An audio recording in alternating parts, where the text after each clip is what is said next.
Soal selanjutnya nomor 28. Di sebuah toko tersedia 10 lampu. 2 diantaranya rusak. Ada 3 orang yang akan membeli masing-masing sebuah lampu. Peluang pembeli ketiga mendapat lampu rusak adalah, di sini kita akan menganalisis ada 10 lampu, 2 lampu rusak. Maka sisanya dapat dikatakan 8 lampunya baik. Karena di sini ditanyakan peluang pembeli yang ketiga mendapatkan lampu rusak adalah, kita akan membuat beberapa skenario ketika peluang pembeli ketiga itu mendapatkan lampu rusak. Misalkan kita punya skenario pertama, skenario kedua, dan skenario ketiga. Skenario yang pertama, di sini ada P1, pembeli yang pertama, P2, pembeli yang kedua, dan pembeli yang ketiga. Misalkan karena di sini yang diminta adalah pembeli ketiga mendapat lampu rusak, berarti pembeli yang ketiga dapat lampu rusak. Kemungkinan yang kedua, pembeli yang kedua dapat lampu yang bagus, kemudian pembeli yang pertama dapat lampu yang bagus. Atau bisa juga pakai skenario yang kedua, pembeli ketiga tetap mendapatkan lampu yang rusak, pembeli yang kedua dapat lampu yang rusak. Di sini lampu yang rusak ada 2 karena sudah sesuai ya, 2 diantaranya rusak. Jadi rusaknya cukup 2, kemudian pembeli yang pertama dapat lampu bagus. Atau pembeli yang ketiga tetap mendapatkan lampu yang rusak, pembeli yang kedua mendapatkan lampu yang bagus atau baik, kemudian yang pembeli yang pertama mendapatkan lampu yang rusak. Dan skenario yang keempat ini yang tidak mungkin ya, artinya pembeli yang ketiga dapat rusak, pembeli yang kedua dapat lampu yang rusak, pembeli yang pertama dapat lampu yang rusak. Jadi ketiga-tiganya rusak itu tidak mungkin. Kenapa? Karena lampu yang rusak hanya ada 2. Jadi kita hanya menggunakan skenario 3 ini aja. Kemudian karena yang di sini ditanyakan tentang peluang, maka untuk mencari peluang kita butuh NA per NS. Kita akan mencari peluang pembeli pertama, kedua, dan ketiga. Jika pembeli yang pertama mendapatkan lampu yang baik, lampu yang baik ada 8, maka peluangnya adalah 8 per total lampunya ada 10, berarti 8 per 10. Kemudian pembeli yang kedua juga mendapatkan lampu baik. Karena pembeli pertama sudah membeli lampu, maka jumlah lampunya berkurang, sehingga lampu yang baik tinggal 7. Karena lampu yang baik sudah diambil 1 oleh pembeli yang pertama, dibagi, jumlahnya tinggal 9. Kemudian pembeli yang ketiga mendapatkan lampu rusak. Di sini lampu rusaknya ada 2, berarti 2 per lampu sudah dibeli oleh pembeli pertama dan pembeli kedua, sehingga dari 10 lampu diambil 2, tinggal 8. Kemudian kita akan mencari peluang di skenario yang kedua. Peluang pembeli yang pertama mendapatkan lampu yang baik, berarti lampu yang baik 8 per 10. Kemudian yang kedua, pembeli yang kedua dapat lampu rusak. Lampu rusaknya ada 2, berarti 2 per jumlahnya berkurang 1 karena sudah dibeli oleh pembeli yang pertama, tinggal 9. Kemudian pembeli yang ketiga dapat lampu yang rusak juga, maka lampu yang rusak berkurang 1, dari 2 tinggal 1 per, jumlahnya berkurang 2 karena sudah dibeli oleh pembeli yang pertama dan pembeli yang kedua, sehingga tinggal 8. Terakhir, skenario yang ketiga, pembeli yang pertama mendapatkan lampu yang rusak, maka peluangnya 2 per 10. Pembeli yang kedua mendapatkan lampu yang baik. Lampu yang baik ada 8, berarti 8 per berkurang 1 ya, berarti 9. Kemudian pembeli yang ketiga mendapatkan lampu yang rusak. Lampu yang rusak di sini 2, sudah diambil 1 tadi, tinggal 1 per jumlahnya diambil 2, maka tersisa 8. Kemudian kita akan mencari peluang dari skenario yang pertama. Peluang dari total skenario yang pertama kita bisa menulis ulang di sini, 8 per 10 dikali 7 per 9 dikali 2 per 8. Kita bisa menghitung peluangnya.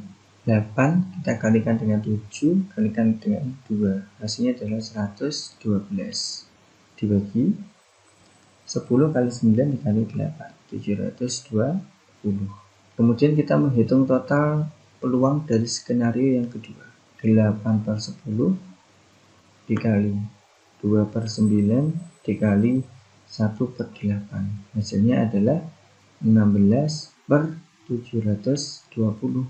Terakhir, total peluang dari skenario yang ketiga 2/10 dikali 8/9 dikali 1/8. Hasilnya adalah 16/720. Nah, sehingga kalau ditanya peluang pembeli yang ketika mendapat lampu rusak, maka kita menjumlahkan seluruh peluang dari skenario 1, 2, dan 3. Sehingga total peluangnya sama dengan 112/720 ditambah 16/720 ditambah 16/720. Karena penyebutnya sudah sama, tinggal kita tulis ulang 720. 112 tambah 16 tambah 16. Hasilnya 144. Kemudian kita sederhanakan 144 kita bagi dengan 144. 1/720 dibagi dengan 144. 5. Nah, hasilnya adalah 1/5. Jawaban yang tepat adalah yang D.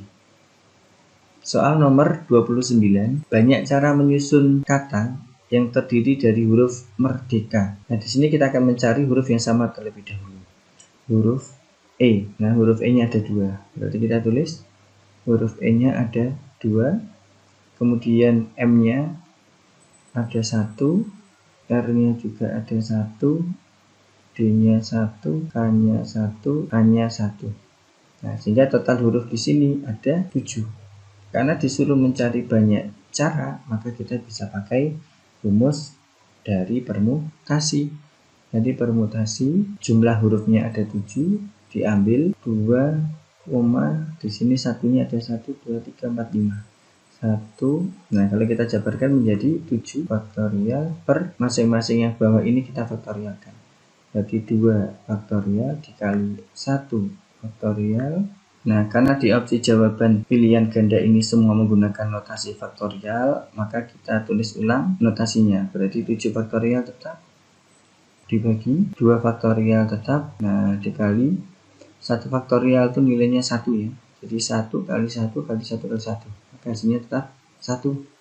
Sehingga bisa kita tulis ulang 7 faktorial per 2 faktorial kali 1 tetap 2 faktorial. Nah, jadi jawabannya adalah 7 faktorial per 2 faktorial. Di opsi pilihan ganda yang sesuai adalah yang A.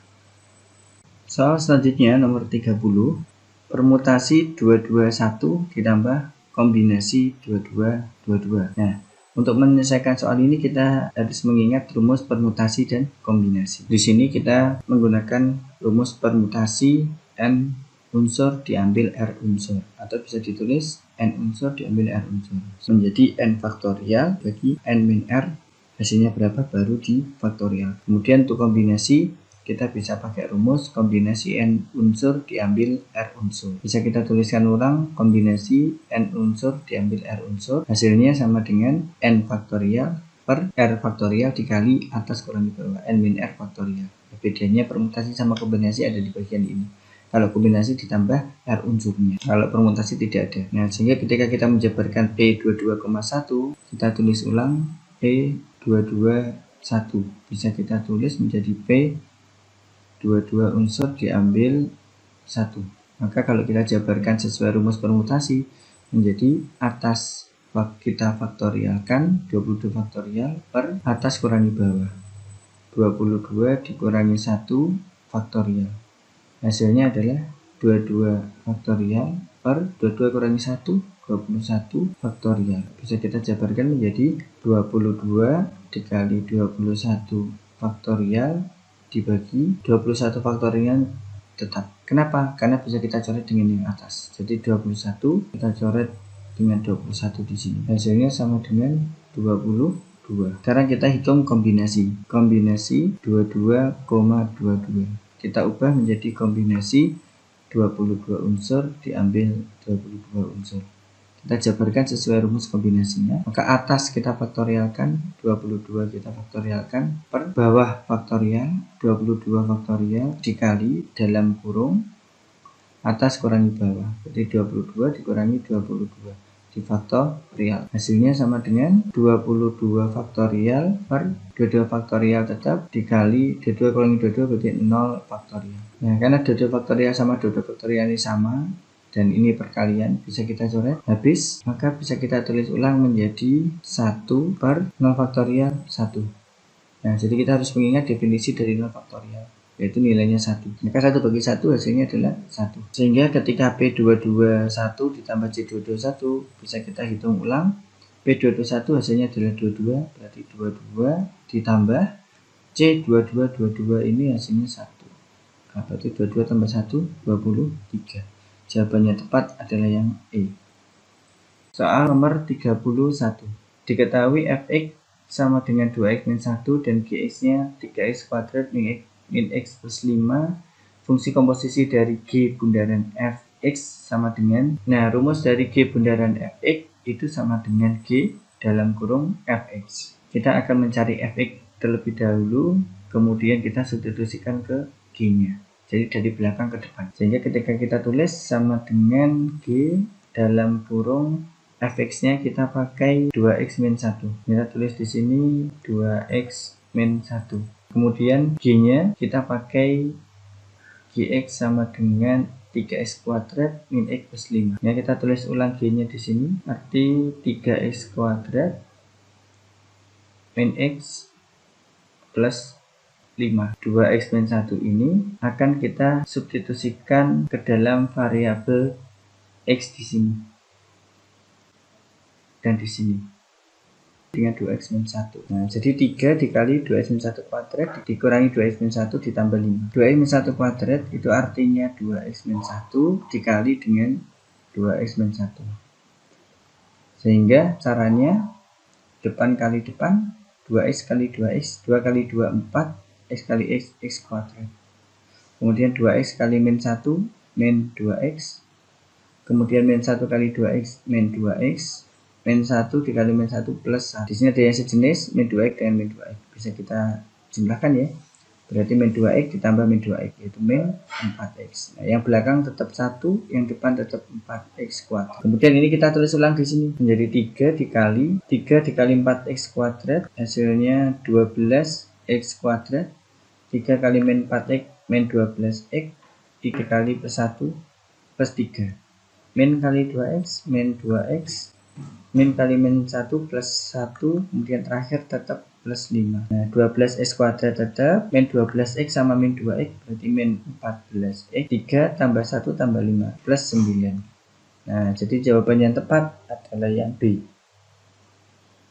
Selanjutnya nomor 32, diketahui fungsi fx min 3x plus 4 per 2x plus 5, di mana x-nya tidak sama dengan min 5 per 2. Inverse fungsi f adalah, nah jadi rumusnya ketika ada fx itu tersusun dari ax plus b per cx plus d seperti ini, kita hanya mengamati bagian a dengan d saja. Kalau a-nya positif, kita taruh di pojok sini jadi negatif a. Kalau a-nya negatif ya ini jadi plus a. Kalau yang posisi belakang ini plus d, kita taruhnya di depan. Plus d jadi min d. Kalau min d, maka jadi plus d. Nah, jadi tinggal fokus ke A sama D-nya saja dan dibalik. Nah, di sini fx-nya adalah min 3x plus 4 per 2x plus 5. Kita hanya mengamati min 3 dan plus 5. Min 3 kita pindah di belakang sini. Kalau min 3 lawannya berarti plus 3. Kemudian kalau plus 5 kita pindah di depan jadi negatif 5. Nah, jadi hasilnya adalah min 5x plus 4 per 2x plus 3. Opsi yang tepat adalah yang A. Soal selanjutnya nomor 33. Perhatikan gambar berikut. Diketahui besar sudut POG 60 derajat dan panjang OP 10 cm. Panjang busur PG adalah, untuk mencari panjang busur PG bisa kita cari menggunakan rumus. Nah, rumusnya adalah panjang busur PG sama dengan sudut POG dibagi 360 derajat dikali keliling lingkaran. Nah, kita substitusikan sudut POG-nya di sini adalah POG 60 derajat dibagi 360 derajat, kemudian dikali keliling lingkaran, rumusnya adalah 2 kali pi kali r. Nah, kemudian kita sederhanakan 60 derajat dengan 360. 1 per 360 bagi 60, 6. Dikali 2 kali pi-nya kita pakai 3,14 dikali r-nya 10. 2 kita coret dengan 6. Nah, ini bagi 2 1, kemudian 6 bagi 2 3. Kemudian nanti 10 kita kalikan dengan 3,14. Sehingga hasilnya adalah 1/3 dikali 3,14 kali 10 berarti 31,4. Hasilnya sama dengan 1/3 dikali 31,4 kita ubah menjadi bentuk pecahan 314/10. Kemudian kita kalikan 314 kali 1 dibagi 30. Hasilnya adalah 10,466 cm. Nah, ini bisa dibulatkan menjadi 10,47 cm. Berarti jawaban yang tepat adalah yang C. Soal selanjutnya nomor 34. Perhatikan gambar berikut. Jika luas juring AOB adalah 105 cm persegi, luas juring COD adalah, nah di sini kita bisa menggunakan cara membandingkan antara luas juring COD kita bandingkan dengan luas juring AOB. Nah, kenapa kita pakai COD dan AOB? Karena di sini COD sudutnya sudah diketahui yaitu 56 derajat dan AOB sudah diketahui 120 derajat, sehingga kita pilih itu. Kemudian sama dengan kita bandingkan sudutnya, sudut COD banding sudut AOB. Luas juring COD yang akan kita cari, kita misalkan dengan X per luas juring AOB-nya, ketahui di soal ya, yaitu 105 sama dengan sudut COD-nya 56 derajat per sudut AOB-nya 120 derajat. Nah, kemudian kita bisa mengalihkan silang, 120 dikalikan dengan X menjadi 120 kali X sama dengan 105 kali 56. Nah, ini bisa kita hitung ya. X sama dengan 105 dikali 56 dibagi 120, ini kan perkalian ya dengan X.